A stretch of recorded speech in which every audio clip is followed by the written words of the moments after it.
Stan, guys, I hope you're all well. Do you remember the story yesterday, our last live stream that we covered with regard to Sheffield? And that was that basically there was 100 emergency service personnel called to an apartment block at 7 o'clock p.m., 7 p.m. on Monday to deal with someone that they believed was armed. And again, this situation has only just now, literally breaking news 10 minutes ago, has literally been resolved. The individual has been arrested 38 hours later. 38 hours later. We're going to be going through the full story, going through the police statements, what the individual was doing as such, and what he's been arrested for, and what the kind of threat was. But certainly, I thought the one in Lewisham the other day there was bad. It was 17 hours. This one is 38-hour armed standoff. Absolutely mental. So just been resolved this morning as we woke up. 8:30 literally was the update, or 8:40 should I say, was the update of the arrest.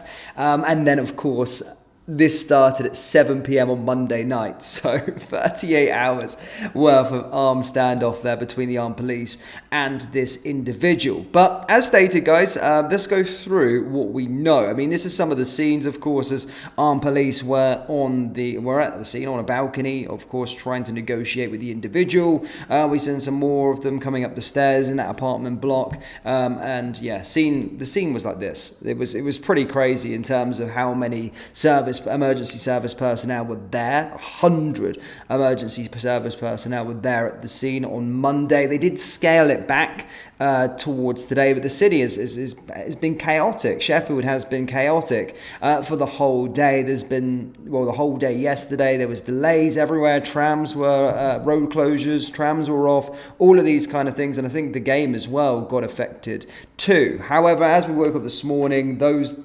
delays, these changes kind of scaled back ever so slightly.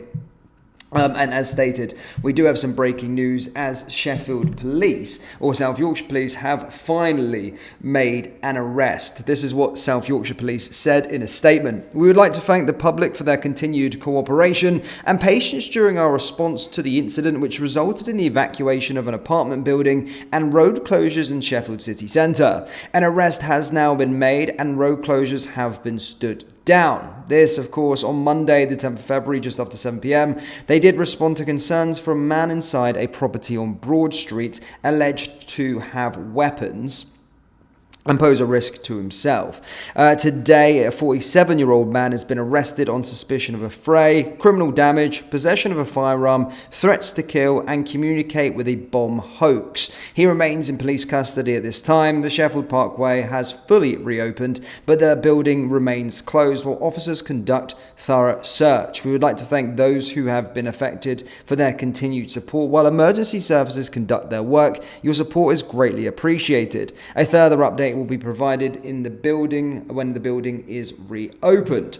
So, I mean, 38 hours, whatever it is a long time. And as stated, that situation in Lewisham I felt was a really long time too. I mean, it was 17-hour standoff and the whole place was locked down. But again, I suppose it's kind of for nothing. Some guy just making a bomb hoax. He did have a firearm by the looks of things, so of course not necessary for nothing, but the sheer scale of the disruption of a city, we've seen it with Lewisham as well in the previous one with that guy hanging out his window. However, this one, of course, has literally put the city or Sheffield into lockdown completely, and essentially, so much disruptions, and they've only made the arrest 36 hours later. So yeah, there's your update on there. Again, it was going throughout the day. They did provide loads of updates throughout the night, throughout the day, updating on where the siege has happened. Even Sheffield United Football Club came out with a statement as well, stating that their game had been affected. So yeah, a lot of things affected for them. However, it is done and dusted, and the individual has been arrested. Now, guys, do let me know your thoughts in the comment section below. Let's take some comments from you guys. I appreciate it's a very early live stream, so thank you for tuning in, but did want to bring you to the news as soon as it broke. But as always, guys, do get involved in the live chat. Let's take some comments.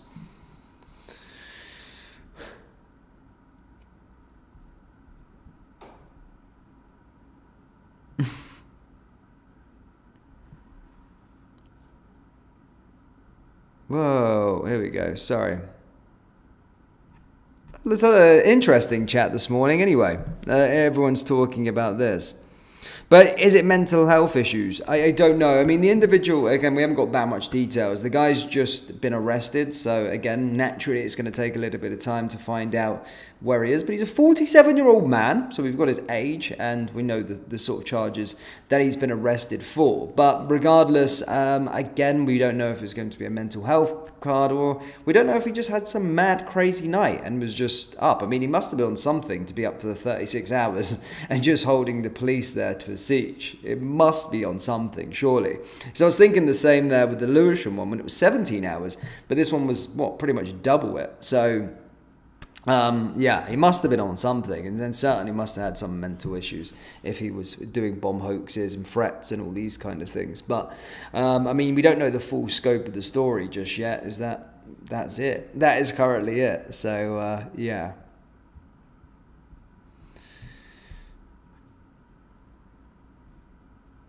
But yeah, guys, do let me know your thoughts on this one down there in the comment section below. How are you feeling about it? I appreciate it's early, very early one. I've even got my morning coffee. So yeah, but I did want to bring the breaking news anyway for you. Yeah, good morning, everyone. Good morning.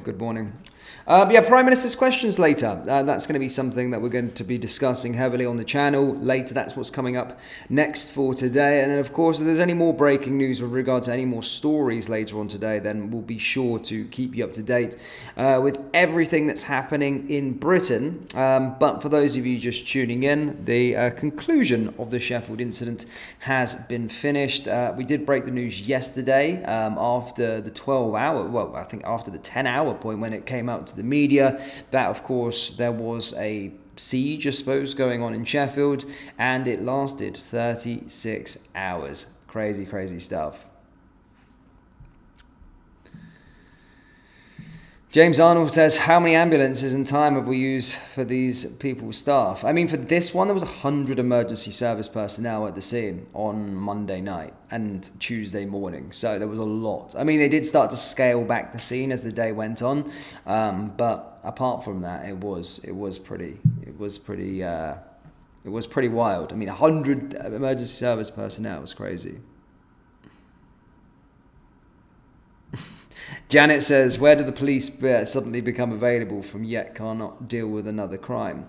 Yeah, I mean, look, listen, there must be something to do with these armed sieges and how long they're actually taking. I know it's not as simple as just going in there and storming through or whatever, but there must be some sort of resolution going forward to be able to make it a lot quicker. I mean, and not cause such vast disruption within a city. We've seen it with Lewisham and now we've seen it with Sheffield, that it is massive disruptions to the city.